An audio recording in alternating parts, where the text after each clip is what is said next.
Greetings, loved ones. Some cases of child abuse and neglect are easily recognizable. An infant left alone in a hot car, a 3-year-old with multiple facial bruises, a child who repeatedly is locked out of the house for long periods of time. However, these cases represent only a fraction of the many children who need professional help.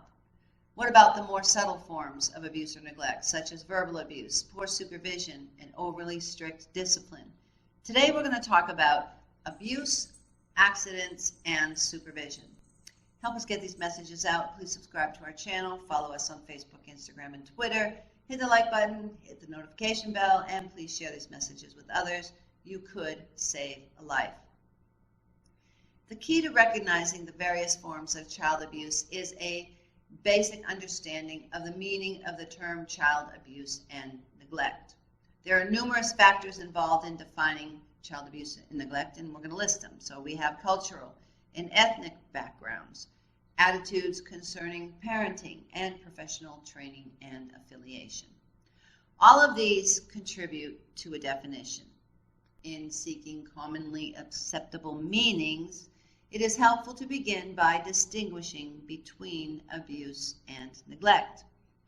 Abuse represents an action against a child. It is an act of commission.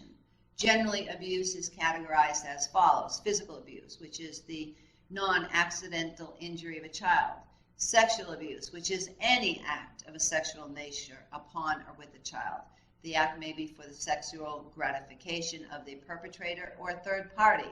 This would therefore include not only anyone who actively participated in the sexual activity, but anyone who allowed or encouraged it. And then there's emotional abuse, which is chronic attitude or acts that interfere with the psychological and social development of a child. Each of us is guilty of having unkindly snubbed a child or having criticized him too harshly. But emotional abuse is consistent and is chronic behavior. It usually is related to a constellation of interactions and is cumulative.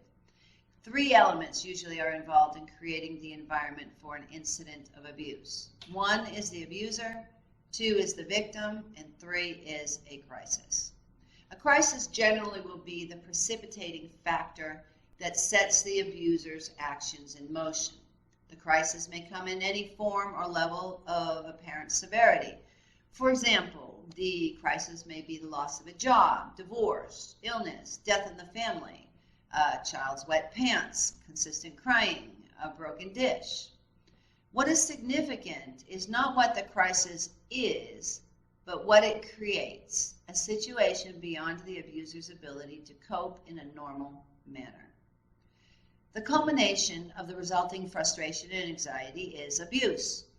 Not all abuse is the result of frustration or stress. Abuse may occur for a wide variety of reasons, including inappropriate concepts of discipline, association of the child with negative events, and psychological disorders. Most abuse, however, does not occur because of a willful desire to hurt a child. Let's talk about neglect. Neglect is failure to act on behalf of a child. It is an act of omission. Neglect may be thought of as child-rearing practices that are essentially inadequate or dangerous. It may not produce visible signs, and it usually occurs over time. Neglect generally is physical or emotional. So let's talk about physical neglect. This is the failure to meet the requirements basic to a child's physical development, such as supervision, housing, clothing, medical attention, nutrition, and support. For purposes of reporting, some agencies will further break this category into more specific acts of omission, such as medical neglect, lack of proper supervision, or educational neglect. Emotional neglect is a failure to provide the support or affection necessary to a child's psychological and social development.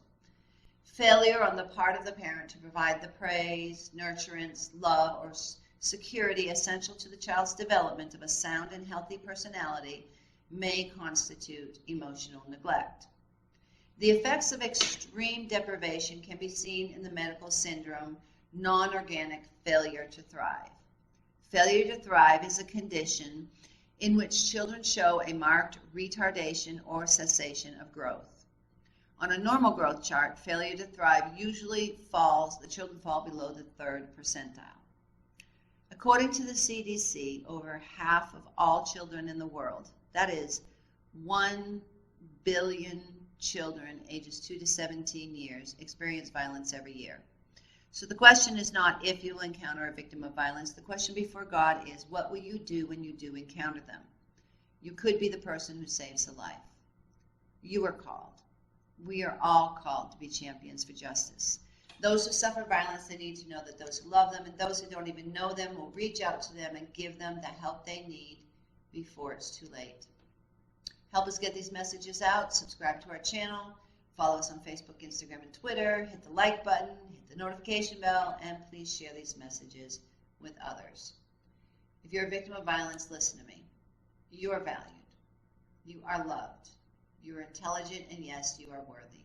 God does not want you to suffer for violence. He wants you to live free from violence and peace and tranquility. I want you to know that there is a way out.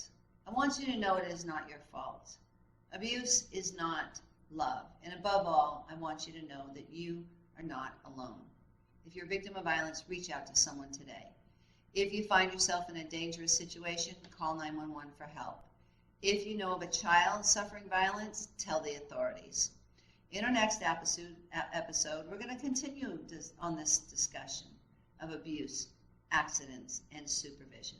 Until then, God bless you.